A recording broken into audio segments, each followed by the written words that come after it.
योगी जी, हमें हमारे मीडिया समूह न्यूज़ 18 को इस इंटरव्यू देने के लिए आपका बहुत बहुत धन्यवाद। आप बहुत दिनों बाद मीडिया से बात कर रहे हैं, दूसरी पारी में पहली बार। मैं एक अलग रुख देख रहा हूं इस बार मुख्यमंत्री का। एक नई उत्साह है, एक नई उमंग है, और मैं ये देख रहा हूं कि इस बार इकॉनमी पे बहुत बड़ा फोकस है, इस बार रिफॉर्म्स पर फोकस है। और आपने बहुत मेहनत की है पिछले कुछ महीनों में ग्लोबल इन्वेस्टर्स समिट करने की, जो कि अभी कुछ ही दिनों में होने वाला है। तो मेरा पहला सवाल ये है कि $1 ट्रिलियन इकॉनमी, जिसको कि अगर मैं थोड़ा सिंप्लीफाई करूं अपने क्या कहते हैं दर्शकों के लिए, तो करीब 80 लाख करोड़ से ज़्यादा की इकॉनमी, ये आप 4 साल में करना चाह रहे हैं, 2027 तक करना चाह रहे हैं। कैसे कर पाएंगे ये सब? राहुल जी, मैं धन्यवाद देता हूं आपको कि आप यहाँ पर आज आए हैं और उत्तर प्रदेश के विकास की इस यात्रा को अपने दर्शकों तक पहुंचाना चाहते हैं। देखिए, उत्तर प्रदेश ने प्रधानमंत्री मोदी जी के नेतृत्व में पिछले लगभग 6 वर्षों में अपनी विकास दर को दोगुना किया है। जीडीपी दुगनी हुई है, पर कैपिटा इनकम दुगनी हुई है।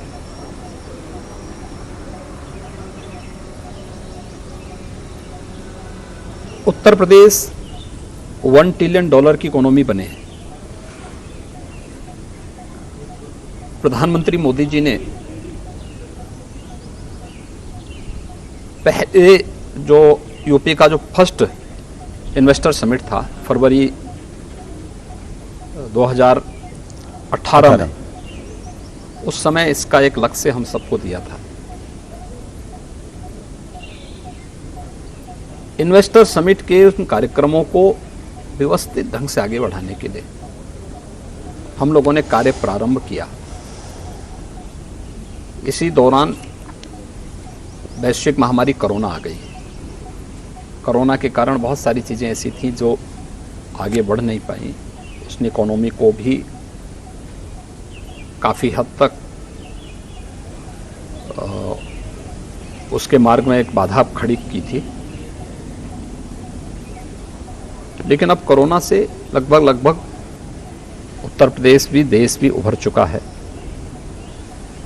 अब हमारे सामने था कि हम इसके लिए क्या नया प्रयास प्रारंभ करें। और अगर वास्तव में यूपी जैसे स्टेट की 25 करोड़ जनता के जीवन में परिवर्तन लाना है,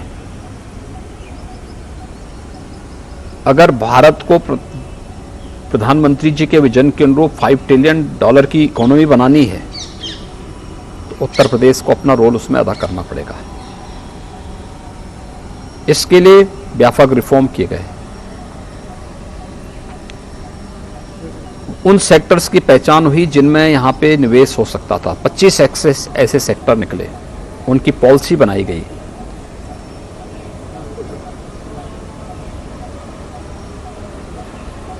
इन सभी कार्यक्रमों को आगे बढ़ाने के अलावा टीम्स भेजी गई दुनिया के बड़े देशों में, देश के बड़े महानगरों में। और आज मुझे इस बात की संतुष्टि है कि जब ग्लोबल इन्वेस्टर समिट की नज़दीक तिथि आ रही है, तो उत्तर प्रदेश में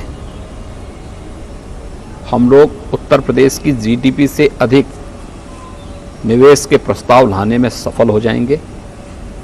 और उत्तर प्रदेश जो अनंत संभावना वाला प्रदेश है, जिसमें केवल औद्योगिक निवेश ही नहीं, बल्कि हमारे पास तो एग्रीकल्चर के फील्ड में भी बहुत बड़ा स्कोप है, एमएसएमई के फील्ड में है, हमारे पास अपना मैन पावर है, बहुत अच्छा मैन पावर हमारे पास है। ये सभी कार्यक्रम हम बहुत अच्छे ढंग से आगे बढ़ाने में सफल होंगे। कितना निवेश ला पाएंगे आप, क्या अनुमान है? देखिए, मैंने कहा ना कि ये जो ग्लोबल इन्वेस्टर समिट होने जा रहा है जी, इसमें हम लोग उत्तर प्रदेश की जीडीपी से ज़्यादा निवेश लाने में सफल होंगे। ये तो बहुत बड़ा नंबर है।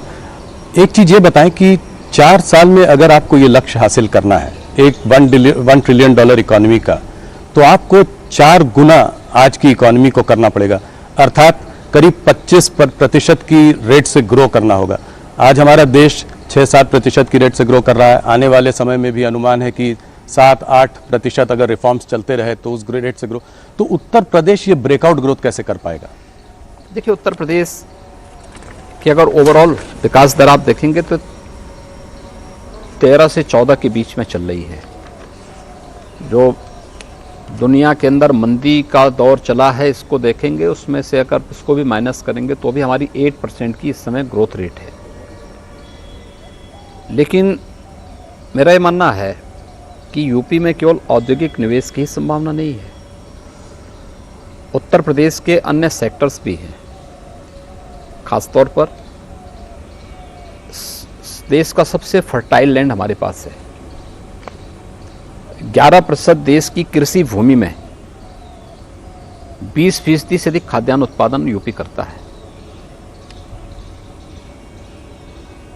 मेरा मानना है कि अभी इसमें हम लोग थोड़ा और प्रयास करेंगे तो 8.5% की कृषि विकास दर को हम डबल डिजिट में पहुंचाने में सफल होंगे।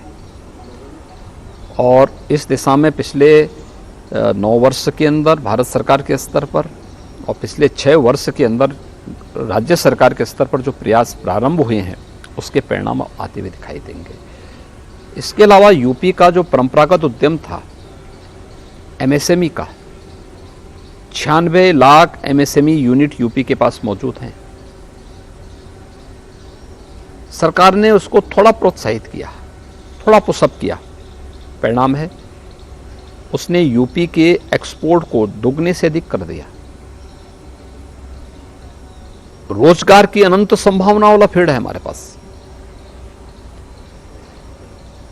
इस पे हम थोड़ा प्रयास प्रारंभ करें, यह यूपी के विकास दर को और आगे बढ़ाने में मदद करेगा। तीसरा, यूपी के पास जो इंफ्रास्ट्रक्चर है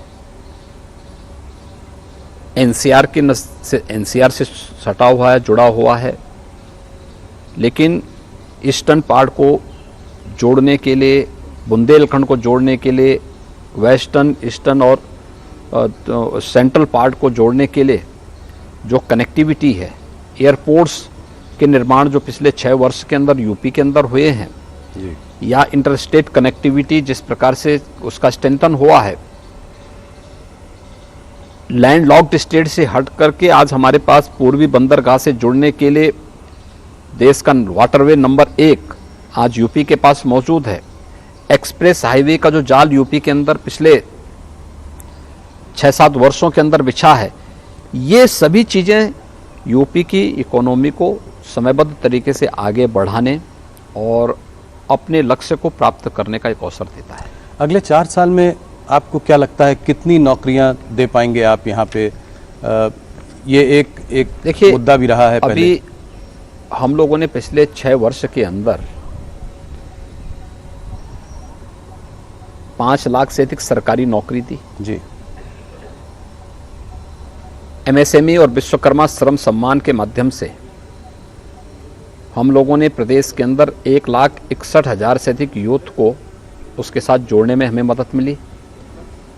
प्रदेश के अंदर प्रधानमंत्री मुद्रा योजना और मुख्यमंत्री युवा स्वरोजगार योजना और अन्य तमाम योजनाओं के माध्यम से हम लोग 60 लाख से अधिक व्यापारी और उद्यमियों को आर्थिक स्वावलंबन के साथ जोड़ने में हमें मदद मिली। यह हमारे पिछले 5-6 वर्षों का है। अगले 6 वर्ष के अंदर जिस प्रकार से लोगों ने और दुनिया के उद्यमी और निवेशकों ने यूपी में रुचि ली है, अगर इन सब के परिणाम अगर आप देखेंगे तो मेरा ये मानना है कि यूपी लाखों नौजवानों को नौकरी की सुविधा यहाँ पर देने में सफल होगा। एक आंकड़ा दीजिए, अगले 4 साल में जैसे जैसे $1 ट्रिलियन की तरफ बढ़ेंगे तो कितनी प्राइवेट सेक्टर नौकरियां क्रिएट हो सकती हैं? देखिए, मैंने कहा ना, ये अभी मैंने एक सेक्टर की मैं बात कर रहा हूँ, लेकिन हमारे पास अभी एमओयू चल रहे हैं, बड़े पैमाने पे लोगों ने रुचि ली है। एमओयू की प्रकृति और इन सब को लेकर के 10 फरवरी को हम इसकी घोषणा भी करेंगे कि अगले 2 साल 4 साल के अंदर हम कितने निवेश को कितने समय के अंदर करवाने में सफल होंगे और कितने युवाओं के लिए नौकरी और रोजगार की संभावनाओं को भी हम जमीनी धरातल पर लाने में सफल होंगे, इसकी भी घोषणा होगी। लेकिन मैं कह सकता हूँ लाखों की संख्या होगी। पहले देखा गया है 2018 2019 में भी आपने इन्वेस्टर समिट किया, उसमें भी काफ़ी एमओयू साइन हुए, जैसे कि 4.5 लाख करोड़ के एमओयू साइन हुए। तो इसमें कन्वर्जन कितना हुआ, मतलब कितना निवेश आया? देखिए, मैंने तब भी कहा था कि यूपी में हम उतना निवेश करवाने में सफल होंगे, उतना हम लोग एमओयू कराएंगे जितना यूपी की वार्षिक बजट होगा। 4,28,000 का हमारा वार्षिक बजट उस समय था जी। हमारे पास 4,68,000 करोड़ रुपए के प्रस्ताव आए थे। और मुझे प्रसन्नता है कि कोविड-19 के बावजूद हम लोग लगभग 4 लाख करोड़ के निवेश प्रस्तावों को जमीनी धरातल पर उतारने में सफल हुए। 4 लाख करोड़ 4 लाख करोड़ से अधिक के। इसमें बहुत सारी यूनिट तो अब प्रोडक्शन भी शुरू कर दी है। अगर आप देखेंगे, आपके मथुरा में पेप्सिको का जी जो कारखाना लगा है, जो यूनिट लगी है, लगभग 1200 करोड़ रुपए की लागत से, और बहुत अच्छा उसने उत्पादन शुरू किया वहाँ पे। यूनिलीवर का हमीरपुर में जी। ऐसे ही डाटा सेंटर आपके ग्रेटर नोएडा में लग चुका है। ऐसे ही आपका जो है सैमसंग का डिस्प्ले यूनिट, ये पहली बार देश की फर्स्ट यूनिट थी।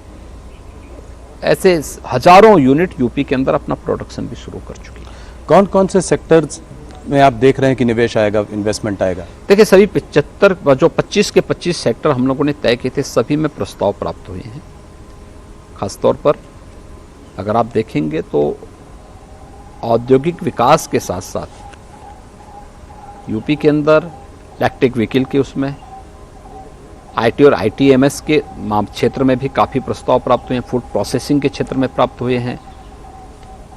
अलग अलग जो 25 बायोफ्यूल के लिए हुए हैं, रिन्यूएबल एनर्जी के उसमें हुए हैं, बहुत सारे सेक्टर हैं। उन सभी 25 सेक्टर्स में ये थोड़ा मुझे वाइब्रेंट गुजरात की याद दिलाता है। आप लगता है कि उस मॉडल से कुछ प्रभावित हैं, कुछ मोदी जी का इसमें इनपुट, कुछ टिप्स वगैरह उनसे लिए कुछ? देखिए, सारी प्रेरणा प्रधानमंत्री मोदी जी की है और इन सब बातों को लेकर के हम राज्यों के साथ भी अपने अनुभव को शेयर करते हैं, उनकी पॉलिसीज को भी देखते हैं कि इन राज्यों ने कहाँ पर क्या अच्छा किया है और फिर उसके अनुरूप फिर अपनी पॉलिसी भी तैयार करते हैं।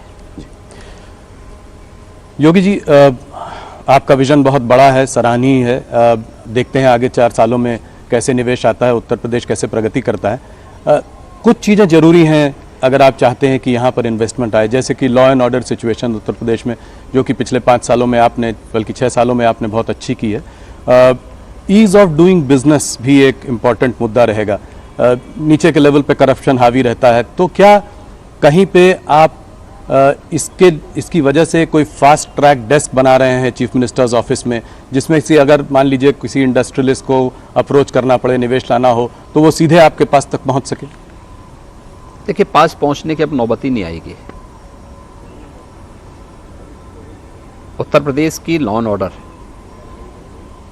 इसने यूपी के परसेप्शन को देश और दुनिया के सामने चेंज करके रख दिया है जी, और इसको हर व्यक्ति स्वीकार करता है। एक दूसरा है कि कोई भी निवेशक आज हमारे साथ एमओयू कर रहा है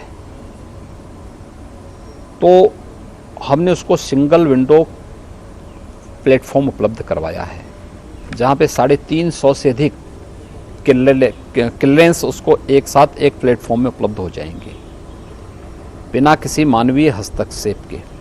हाँ, निवेशक को उन क्वेरीज का जवाब समय से देना होगा जो वहाँ से उससे मांगी जाए। ये सब ऑनलाइन प्लेटफॉर्म में उनको सुविधा प्राप्त होंगे। एमओयू पूरा होने के बाद जब निवेश जमीनी धरातल पर उतारने की बात आती है तो उसकी मॉनिटरिंग के लिए भी निवेश सारथी एक नया पोर्टल उनका इंतजार कर रहा है। एक व्यवस्थित तरीके से उसे जमीनी धरातल पर उतारना। निवेश जमीनी धरातल पर उतर हो चुका है तो IMS इंसेंटिव मॉनिटरिंग सिस्टम से वो स्वयं जुड़ जाएगा। कब कब शासन का इंसेंटिव निवेशक को जाना है, ये सब ऑटो मोड में सब होता हुआ दिखाई देगा। ये 3 प्लेटफॉर्म हम लोगों ने उपलब्ध कराए हैं हर एक निवेशक के लिए, और मेरा मानना है कि ये किसी भी प्रकार की मानवीय हस्तक्षेप से मुक्त CM कार्यालय इन सब की मॉनिटरिंग स्वयं करेगा। तो आप इस पर खुद एक नज़र बनाए हुए हैं, खुद देख रहे हैं इसको। योगी जी, इस बार बहुत हल्ला था कि आप वर्ल्ड इकोनॉमिक फोरम पे जाने वाले हैं, आखिरी में आपने जाने का इरादा बदल दिया, ऐसा क्यों? देखिए, मेरी यहाँ व्यस्तता थी हमारे सामने उसी समय। देखिए, अगर मेरा ये कार्यक्रम जो है किसी एक उसके साथ बनता, जो है नवंबर में अगर दुनिया में हमारी टीम गई होती, तो हम लोग उस समय अपने उस टीम के साथ, उस समय मेरा भी कार्यक्रम एक बार कुछ जगह जाने का था। उसी समय कुछ राज्यों में इलेक्शन आने के नाते, अब उत्तर प्रदेश में चुनाव आने के नाते हम लोग कार्यक्रम नहीं दे पाए, मैं जा नहीं पाया। बाद में ग्लोबल इन्वेस्टर समिट और G20 से संबंधित समिट एक साथ आ गई, तो मेरी यहाँ लोकल व्यस्तता के नाते मैं फिर वहाँ के लिए समय नहीं निकाल पाया। लेकिन मेरा ये मानना है कि वैश्विक मंच पर उत्तर प्रदेश को जो समर्थन मिला है वह बहुत उत्साहजनक था। योगी जी, थोड़ा सा ग्लोबल इन्वेस्टर समिट से हटते हैं और मुद्दों पर चर्चा करते हैं। मुझको अभी गुजरात के चुनाव के पहले अमित शाह जी ने अपने इंटरव्यू में कहा था कि टिकट कटवाने का इंतज़ाम कर लीजिए, 1 जनवरी को जाकर रामलला के दर्शन करने अयोध्या में। तो क्या जनवरी 1 के बाद सब लोग रामलला के दर्शन अयोध्या में जाकर कर पाएंगे? क्या आप अपने टाइमलाइन पे प्रतिबद्ध हैं? देखिए, मंदिर अपने समयबद्ध तरीके से आगे बढ़ चुका है, और जो टाइमलाइन दी गई है उसके अनुरूप वहाँ पे मंदिर का निर्माण भी होगा, और रामलला समय से अपने मंदिर में विराजमान भी होंगे। ये देश के लिए, दुनिया के लिए एक बहुत गौरव का दिन होगा, जिस दिन रामलला सैकड़ों वर्षों के बाद अपने मंदिर में विराजमान होंगे।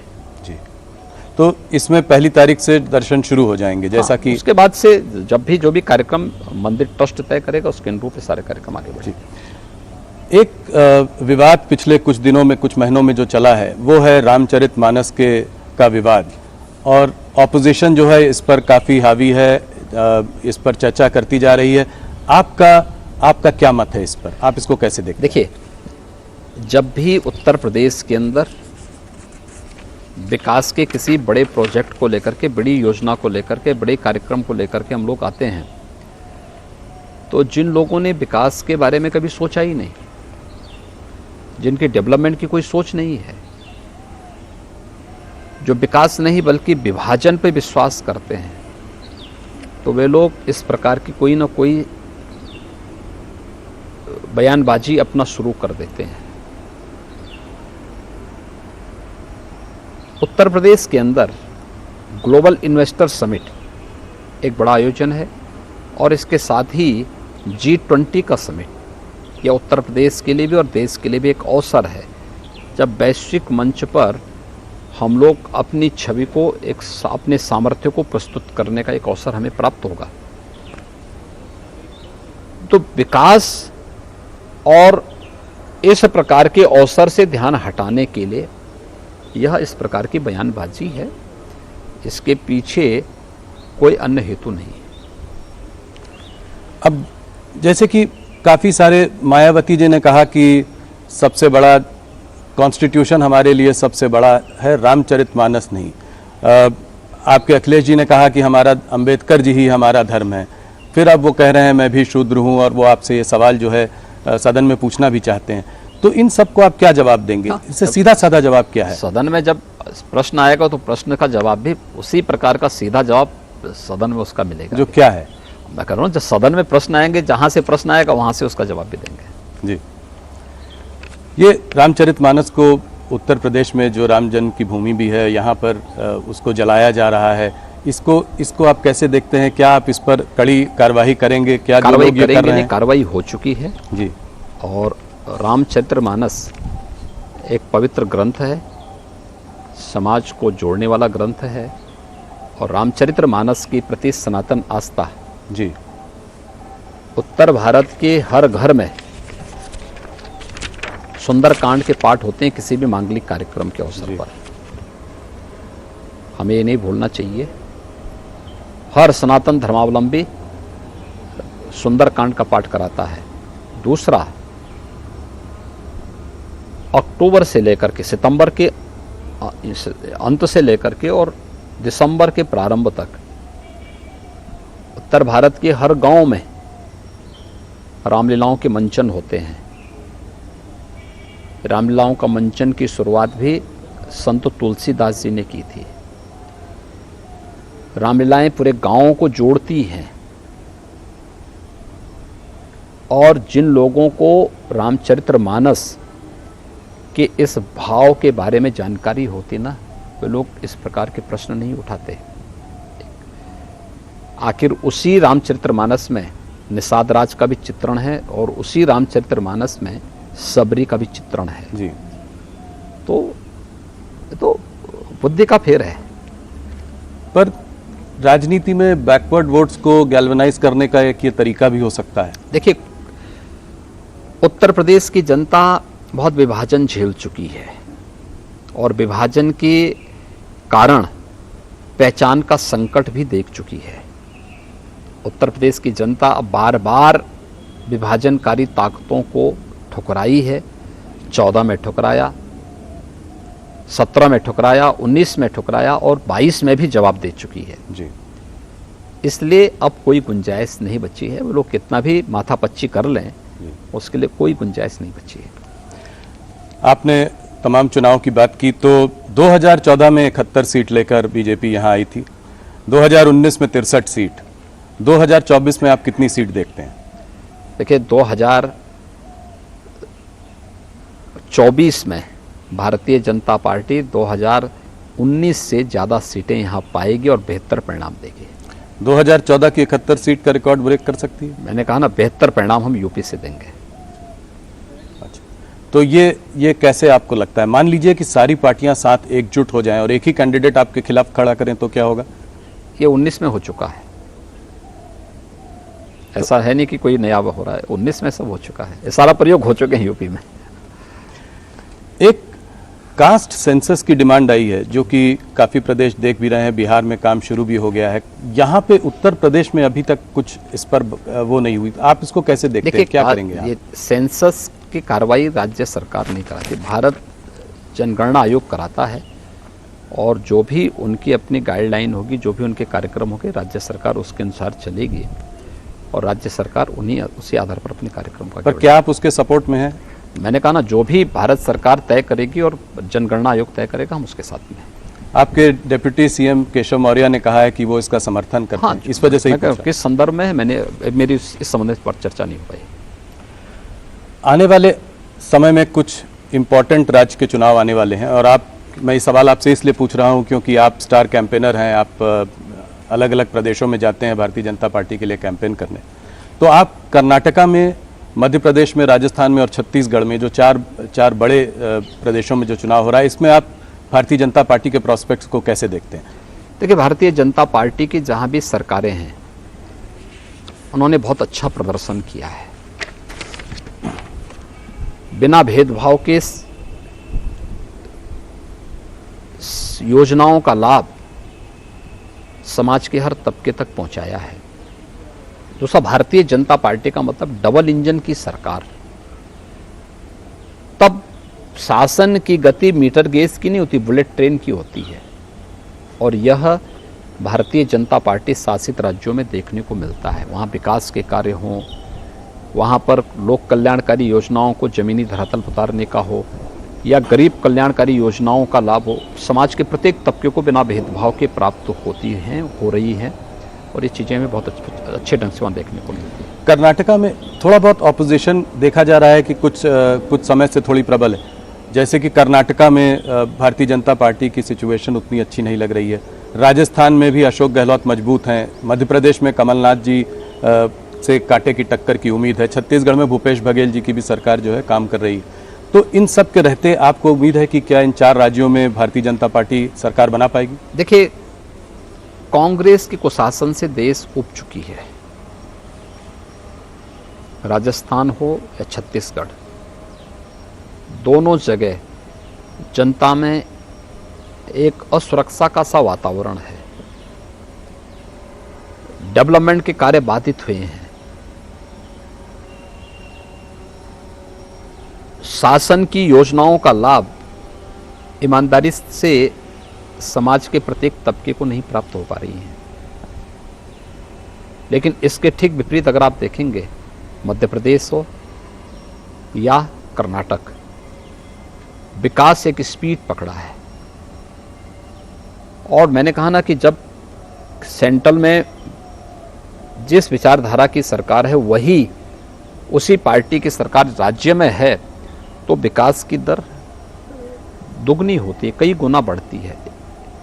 तो एक डबल इंजन की सरकार का लाभ न केवल इंफ्रास्ट्रक्चर में बल्कि विकास की हर योजना के साथ साथ लोक कल्याणकारी और गरीब कल्याणकारी योजनाओं के साथ भी जुड़ती हुई दिखाई देती है। और भारतीय जनता पार्टी शासित दोनों राज्यों में ये सब लाभ बहुत स्पष्ट रूप से देख सकते हैं। इससे जुड़ा हुआ सवाल है राहुल गांधी की भारत जोड़ो यात्रा। इस यात्रा का क्या असर पड़ा है पूरे देश में? क्या इससे राहुल जी की छवि में कोई अंतर पड़ा है? राहुल जी भारत जोड़ो की बात कर रहे हैं, उनका एक ये रहा है कि नफरत के बाजार में हमें एक मोहब्बत की दुकान खोलनी है। तो सीधा सीधा निशाना आप लोगों पर है, ये कह कर कि आप लोग नफरत फैला रहे हैं। आप इसके बारे में क्या कहेंगे? 1947 से क्या कर रहे हैं लोग? इस देश में जाति के आधार पर, मत और मजहब के आधार पर, क्षेत्र और भाषा के आधार पर ये विभाजन तो कांग्रेस की ही देन है। तो जो उन्हें विरासत में मिला है वही तो देश को दे रहे हैं। उन लोगों ने तो वही किया है, तो स्वाभाविक रूप से वही काम कर रहे हैं। देखिए, राहुल जी जो हैं अपनी नकारात्मकता को छोड़ते ना तो उसका लाभ कांग्रेस को मिलता है, लेकिन नकारात्मकता उनकी सारी उपलब्धियों पे पानी फेर देती है। तो आपको लगता नहीं है कि भारत जोड़ो यात्रा का कुछ प्रदेशों पे कोई असर रहा है? जैसे कर्नाटका हो गया, हरियाणा हो गया, इन सब प्रदेशों पे कोई? देखिए, किसी भी कार्यक्रम में भीड़ की उपस्थिति से आप उसकी सफलता को नहीं मान सकते। कॉमन मैन ने उसको किस रूप में लिया है, इसके अलावा और कितनी दूर तक, कितनी देर तक उसका इम्पैक्ट होगा, ये भी उस पर निर्भर करता है। उस पार्टी का अपना विषय, अपना एजेंडा होगा, अपना उसको करने के लिए पूरी तरह स्वतंत्र हैं। लेकिन उनको देश के सामने ये भी बताना चाहिए कि उसका उद्देश्य है क्या। अयोध्या में राम मंदिर का काम अब करीब करीब पूरा होने वाला है, तो अब अगला काशी और मथुरा को आप कैसे देखते हैं? मैं इसलिए सवाल पूछ रहा हूं क्योंकि अब ये सरकार यहाँ और 4 साल है, तो काशी मथुरा का आपकी सरकार का क्या रवैया रहेगा? देखिए, काशी में आप देख रहे हैं, काशी में काशी विश्वनाथ धाम बन गया है जी। आज काशी एक नए कलेवर के रूप में पूरी दुनिया के आकर्षण का केंद्र बनी हुई है। और आदरणीय प्रधानमंत्री जी स्वयं काशी से देश की संसद में प्रतिनिधित्व करते हैं। जी। मथुरा में ब्रज तीर्थ विकास परिषद विकास के कार्यक्रमों को तेजी के साथ आगे बढ़ा रही है। तो वहाँ के आध्यात्मिक और सांस्कृतिक विरासत का संरक्षण करते हुए उसके भौतिक विकास के लिए सभी प्रकार के कार्यक्रम सरकार चला रही है। और केवल उन्हीं स्थलों के लिए नहीं है, हम तो विंध्यवासिनी धाम में भी काम कर रहे हैं, हम लोग सुख तीर्थ में भी काम कर रहे हैं, हम लोग नैमिष सारण्य में भी काम कर रहे हैं, और अन्य सभी धार्मिक स्थलों में बौद्ध जो है परिपथ पे भी यूपी के अंदर कार्य हो रहा है। महर्षि वाल्मीकि के लालापुर में भी काम हो रहा है। संत तुलसीदास जी के राजापुर में भी हमारे कार्यक्रम चल रहे हैं। ये सभी हर जगह के समग्र विकास के लिए कार्य। तो आपको लगता है कि यहाँ पे भी जल्दी ही कार्य जो है कंक्लूड होगा, आपके इस कार्यकाल में ये बात आगे बढ़ेगी? देखिए, सभी काम अच्छे ढंग से आगे बढ़ रहे हैं और जन भावनाओं का सम्मान करते हुए, आस्था का सम्मान करते हुए इसे आगे बढ़ाया जा रहा है। एक सवाल मैं और आपसे पूछना चाह रहा हूँ, और ये इसलिए भी ज़रूरी है क्योंकि आप जो है खुद भी फिल्म इंडस्ट्री को यूपी में लाना चाह रहे हैं और आप इस बारे में काफ़ी सालों से बात कर रहे हैं। सुनील शेट्टी जी ने आपसे मुंबई में ये सवाल रखा भी था, ये एक बॉयकॉट कल्चर का सवाल। अब जैसे बेशरम रंग पठान जो फिल्म आई थी उसके चारों तरफ काफ़ी विवाद रहा। आप इसको कैसे देखते हैं, इस बॉयकॉट कल्चर को कैसे देखते हैं? आपकी क्या मैसेज है बॉलीवुड को? देखिए, किसी भी कलाकार और साहित्यकार का या जिसके पास कोई विशिष्ट उसके पास कोई भी इस प्रकार की कोई उपलब्धि है तो उसका सम्मान होना चाहिए, और हम उन सभी का सम्मान करते हैं। उत्तर प्रदेश ने फिल्म के लिए अपनी पॉलिसी भी बनाई है, और यहाँ पे बहुत सारी फिल्में, पहले की तुलना में ज़्यादा फिल्में यहाँ पर आज उनका निर्माण हो रहा है, उसके बारे में तमाम कार्यक्रम चल भी रहे हैं। हाँ, ये फिल्म डायरेक्टर को भी ध्यान रखना होगा कि कोई फिल्म बनाते समय भूलवश कोई घटना होती हो तो अलग विषय है, लेकिन जानबूझ करके कुछ इस प्रकार के सीन न दें जो कहीं विवाद को जन्म देते हैं और जन भावनाओं को आहत करते हैं। नहीं, सही बात। एक और मुद्दा है जो कि जिस पर आपसे मैं सवाल पूछना चाह रहा था, सीधा सवाल है मेरा। Prohibition of unlawful religious conversion act जो है, उस पर आप लोगों की क्या प्रतिक्रिया है? मैंने देखा है कि यहाँ पे एक उसको सज़ा भी हुई है कन्वर्जन के लिए, काफ़ी सारे केसेस भी रजिस्टर हुए हैं, मगर मेरा एक लार्जर बड़ा सवाल है जो कि मैं आपसे अक्सर विवाद करता भी रहता हूँ कि इस कन्वर्जन की इस मुद्दे से आप लोग इतना जुड़े हुए क्यों हैं? ये तो रिलीजियस प्रैक्टिस, हम चाहे जो रिलीजन को प्रैक्टिस करना चाहें हम कर सकते हैं, तो ये कन्वर्जन का मुद्दा जो है इतना अहम क्यों? हर व्यक्ति को अपने अनुसार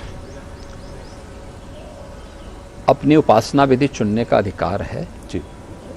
इसमें किसी प्रकार का कोई बंधन भी नहीं है, लेकिन लोभ से, लालच से, छल छद्म से ये करने का किसी को अधिकार नहीं है।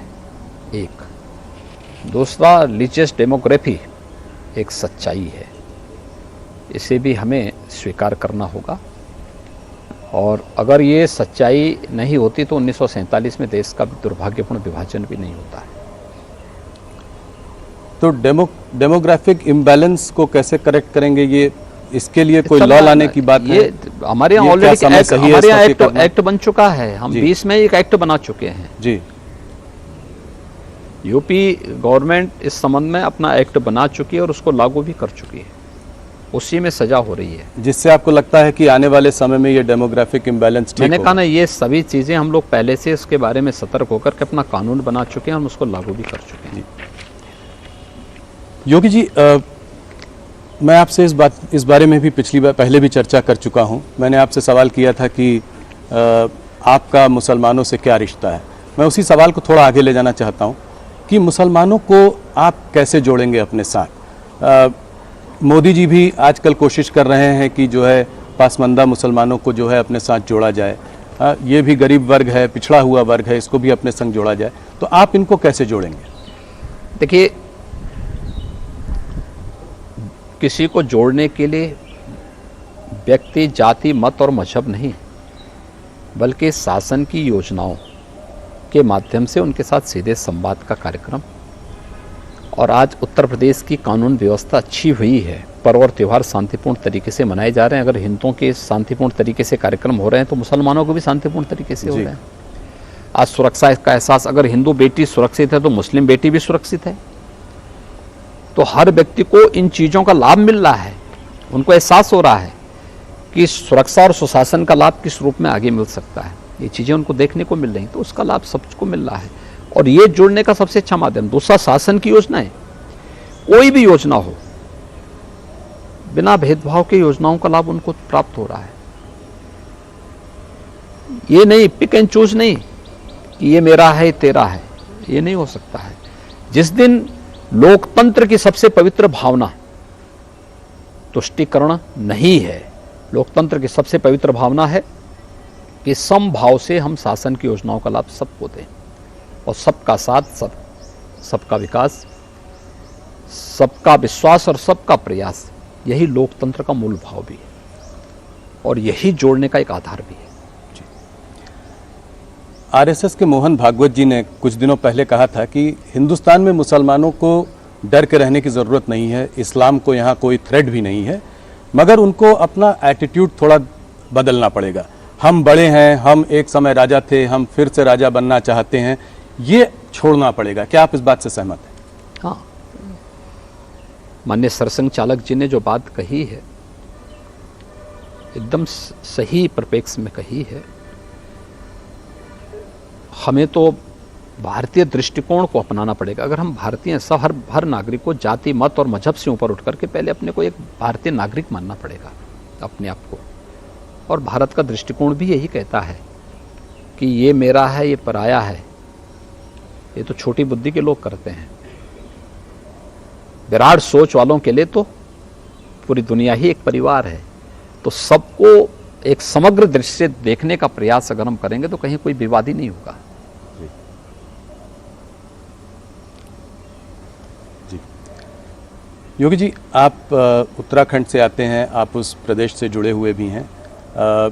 आप ये जोशी मठ को कैसे देखते हैं? क्या केदारनाथ बद्रीनाथ में लोग दर्शन करने जाते हैं, भीड़ बहुत आती है, तो क्या वहाँ पे जो रोड बनाने में, डैम्स बनाने में, इन सब चीज़ों को बनाने में क्या हम अपने पहाड़ों को कमज़ोर कर रहे हैं? क्या हल देखते हैं इसका आप आगे? देखिए, केंद्र और राज्य शासन वहाँ के लिए अपनी कार्य योजना बनाई है और उसको प्रभावी ढंग से लागू भी कर रही है। मुझे इधर जोशीमठ जाने का अवसर नहीं मिला है, लेकिन हम लोगों को स्वयं भी, जो सभी लोगों को इस बारे में देखना होगा कि डेवलपमेंट कहीं हो, पहाड़ में हो या मैदान में हो, अनियोजित और अवैज्ञानिक जब भी होगा तो उसके दुष्परिणाम से कोई वंचित नहीं रहेगा। हम लोग बहुत बार देखते हैं नदी के कैचमेंट एरिया में बहुत सारे लोग बस जाते हैं जी, लेकिन नदी तो अपना रुख कभी ना कभी बदलेगी। तो सबसे ज़्यादा जनहानि और धनहानि उस समय होती है जब कैचमेंट एरिया में विकराल रूप नदी का देखने को मिलता है। तो प्रकृति के साथ खिलवाड़ जब भी होगा तो उसके दुष्परिणामों से मानवता अपने को अलग नहीं कर सकती है। जी, एक और विवाद हाल में जो चल रहा है, उपराष्ट्रपति और कानून मंत्री ने कोलिजियम सिस्टम जो जजेस की नियुक्ति के लिए होता है उसमें लैक ऑफ ट्रांसपेरेंसी की बात करी है। आप इसको कैसे देखते हैं? देखिए, इसमें माननीय कानून मंत्री और महामहिम उपराष्ट्रपति जी का बयान स्पष्ट आ चुका है। मुझे लगता है कि मुझे बीच में बोलने की कोई आवश्यकता है भी नहीं और मेरे वक्तव्य को बीच में डालने की कोई मतलब भी नहीं होता इस प्रकार के मामलों में। अब पिछले 5-6 सालों में जो है 370 भी, आपके जो कुछ मुद्दे थे, राम जन्मभूमि का मुद्दा था, 370, ये सब हो चुका है। अब एक बड़ा मुद्दा जो बचा है वो है यूनिफॉर्म सिविल कोड का मुद्दा। तो इसका अगले कुछ सालों में आप कैसे देखते हैं कि इसका रोड अहेड क्या है इसके लिए? देखिए, उसमें कॉमन सिविल कोड, इस संबंध में अलग अलग राज्य सरकारों के द्वारा अपने अपने यहाँ कमेटियां गठित की गई हैं। जैसे उत्तर प्रदेश के लिए हमारा लॉ कमीशन इसको देख रहा है। उसकी सिफारिश जब शासन को आएगी सरकार उस पर जरूर विचार करेगी, लेकिन अभी तो उनको उस पर सभी पक्षों को लेकर के, सभी चीज़ों को लेकर के लोग अभी विचार करेंगे उस पर। तो उसी के बाद कुछ होगा यहाँ? हाँ, जो भी निर्णय लेना होगा उसके बाद भी निर्णय करेंगे। योगी जी, आप राम जन्मभूमि आंदोलन से बहुत पहले से जुड़े हुए हैं। कुछ लोगों का मानना यह है कि इस बार मुलायम सिंह यादव जी को, स्वर्गीय मुलायम सिंह जी को जो पद्म विभूषण दिया गया, कार सेवकों पे 1990 में उन्होंने गोली चलाने के आदेश वगैरह दिए थे, तो इसको आप कैसे देखते हैं? देखिए, हर एक व्यक्ति के जीवन में उसके सकारात्मक पक्ष भी होंगे, कुछ नकारात्मक पक्ष भी होंगे। लोक सेवा में एक लंबे कालखंड तक उनके द्वारा किए गए योगदान के लिए उन्हें पद्म पुरस्कार से सम्मानित किया गया है। लेकिन ये समाजवादी पार्टी के लिए एक अवसर था कि जब वो प्रधानमंत्री जी और भारत सरकार के प्रति कृतज्ञता ज्ञापित करते हैं, लेकिन समाजवादी पार्टी की डिक्शनरी में कहीं कृतज्ञता शब्द है ही नहीं, धन्यवाद शब्द है ही नहीं।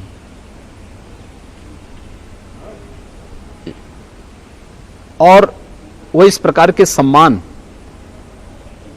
को पचा भी नहीं पाएंगे। इसलिए नहीं पचा पाएंगे क्योंकि जिन लोगों ने नेताजी को कभी अब सम्मान दिया ही नहीं, तो वे लोग तो टिप्पणी करेंगे ही करेंगे। लोग कहते हैं कि इसमें आप लोगों की भी यादव वोट बैंक पर नजर है, इसमें राजनीति का भी एक एंगल। ये वोट बैंक का नजरिया नहीं है। यह किसी एक फील्ड में कार्य करने वाले लोगों के उन कार्यक्रमों को एप्रिसिएट करके नई पीढ़ी को समाज सेवा के कार्यों के साथ जोड़ने के लिए एक नई प्रेरणा है। योगी जी, जैसा कि मैंने कहा कि इस बार एक आपका नया रुख देखने को मिल रहा है, तो आपकी मैनेजमेंट स्टाइल क्या है? आप नौकरशाही से, यहाँ पे कुछ लोग घबराते भी हैं आपसे, अलग अलग तरह की लोग बातें करते हैं कि आप स्ट्रिक्ट भी हैं, डिसिप्लिनेरियन भी हैं। आपकी मैनेजमेंट स्टाइल क्या है? कैसे इतने बड़े प्रदेश को इतने यहाँ से और इतना बड़ा विजन लेके आगे जा रहे हैं, तो कैसे आप काम करते हैं? संतुलन समाज और सरकार के बीच में, सरकार और प्रशासन के बीच में एक बेहतरीन संतुलन के माध्यम से भारत सरकार के कार्यक्रमों को यहाँ पे ईमानदारी के साथ लागू करने, और फिर इस संतुलन के साथ साथ पब्लिक इनपुट भी है, हर एक योजना के साथ लेते हुए कार्यक्रमों को आगे बढ़ाना। हम कोई योजना बनाएं, उसका केंद्र बिंदु कॉमन मैन होगा, जिससे शासन की योजना वहाँ तक हम ईमानदारी से पहुँचा सके, और हम उस कार्यक्रम को, ये हमारा ग्लोबल इन्वेस्टर समिट या शासन का कोई भी कार्यक्रम उसी को लेकर के आगे बढ़ता है। योगी जी, अक्सर आपको हिंदू सुप्रीमिस्ट या फासिस्ट वगैरह कहते हैं लोग, आपको कैसा लगता है जब आपके बारे में लोग? देखिए, मैं एक योगी हूँ जी। अब देखने का नज़रिया सबका अलग अलग होता है। जो चीज़ें मुझे अच्छी लगती होंगी, आवश्यक नहीं कि वो चीज़ें सबको अच्छी लगती होंगी, और मुझे अपनी बात थोपनी भी नहीं चाहिए किसी पे।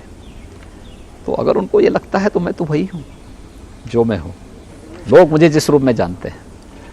योगी जी, लोग आपकी पूजा भी करते हैं, लोग आपको कोसते भी हैं। अगर इतिहास में आप अपने आप को कैसे देखना चाहेंगे? मैं इतिहास में नहीं जाना चाहता, मैं एक योगी के रूप में हूँ और योगी ही रहना चाहता हूँ। तो आप ऐसे ही लोगों को लोग चाहेंगे कि ऐसे ही लोग आपको याद रखें?